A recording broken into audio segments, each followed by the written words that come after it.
Welcome to face master com. யாரை பற்றி பார்க்க போகிறோம்னா இபிஎஸ்ஸை பார்த்தீங்கன்னா துரோகின்னு சொல்லிட்டு அண்ணாமலை முதல் டைம் சொல்லியிருக்காரு. ஸோ நம்ம தினம் ஈரோடு இடைத்தேர்தலில் பார்த்தீங்கன்னா ஓபிஎஸ் அவரோட வேட்பாளர் பின்னாடி வாங்கினதுக்கு முக்கியமான காரணமே பிஜேபி சொல்லி தான். எடப்பாடி பழனிசாமி பார்த்தீங்கன்னா ஏன்ட்ட ஃபோன் பண்ணி சொன்னார் ஓபிஎஸ் வாபஸ் வாங்க சொல்லி. அதனால தான் பெருந்தன்மையாக ஓபிஎஸ் வாபஸ் வாங்கியிருந்தார். அதே மாதிரி உட்கட்சியில் பார்த்தீங்கன்னா முன்னாள் அமைச்சர்லாம் சசிகலா கொண்டு வரதுக்கான முயற்சி நடந்துட்டு இருக்கதா சொல்கிறாங்க. ஒரு உதாரணம் சொல்கிறேன். வீரமணி பார்த்தீங்கன்னா கொஞ்ச நாள் ஒரு பேட்டி கொடுத்துருந்தாரு.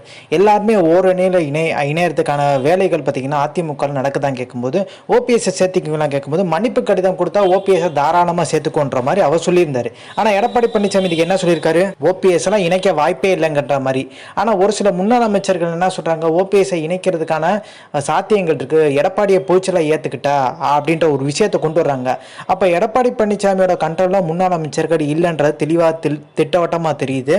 அதே மாதிரி சசிகலாவை பார்த்தீங்கன்னா பெருந்தன்மையா ஜானகி அம்மா எப்படி கட்சியை விட்டு கொடுத்தாங்களோ ஜெயலலிதாவுக்கு, அதே மாதிரி எனக்கு விட்டு கொடுத்துருப்போங்கன்ற மாதிரி ஒரு விஷயத்தை டோனில் போட்டு வைக்கிறாரு. பட் அது நடக்கிறதுக்கான வாய்ப்பு இல்லை. ஜானகியம்மா ஜெயலலிதாவுக்கு விட்டு கொடுத்தாங்க கட்சியன்னா, ஜெயலலிதா நிறைய இடத்துல ஜெயிச்சிருந்தாங்க சேவல் சின்னத்தில், இந்த டிண்டா எல்லா இடத்துலையும் ஜெயிச்சிருந்தாங்க சேவல் சின்னத்தில்.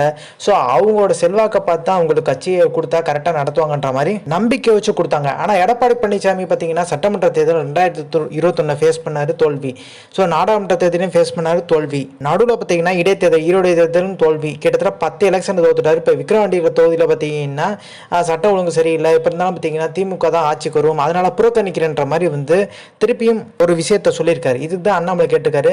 இப்போ இந்த விக்கிரவாண்டி இடைத்தேர்தலை புறக்கணிக்கிறீங்களா, 2026 சட்டமன்ற தேர்தலையும் பார்த்தீங்கன்னா புறக்கணிப்பீங்களா? அப்பயும் பார்த்தீங்கன்னா ஆளுங்கட்சியாக திமுக தான் இருக்கு, ஆளுங்கட்சியாக இருக்கும் போது தான் நடக்க போகுது. அப்பயும் பார்த்தீங்கன்னா தப்பு நடக்காது, என்ன பிரச்சனை, என்ன நிச்சயம்? ஸோ இதில் தப்பு விக்கிரவாண்டி தொகுதியில் பார்த்தீங்கன்னா தப்பு நடக்கும்.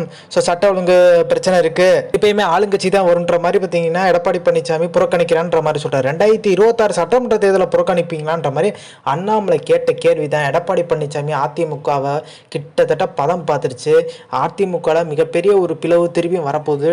டெல்லி சிக்னல் கொடுத்துட்டாங்க. அதான் எடப்பாடி பழனிசாமி டைரெக்டாகவே பார்த்தீங்கன்னா அண்ணாமலை அட்டாக் பண்ணி பேச ஆரம்பிச்சிட்டான்ற மாதிரி பேச்சுக்க போயிட்டு இருக்கு. ஸோ இந்த இன்ஃபர்மேஷன் பிடிச்சா like, share, subscribe. Thanks for வாட்சிங் திஸ் வீடியோ.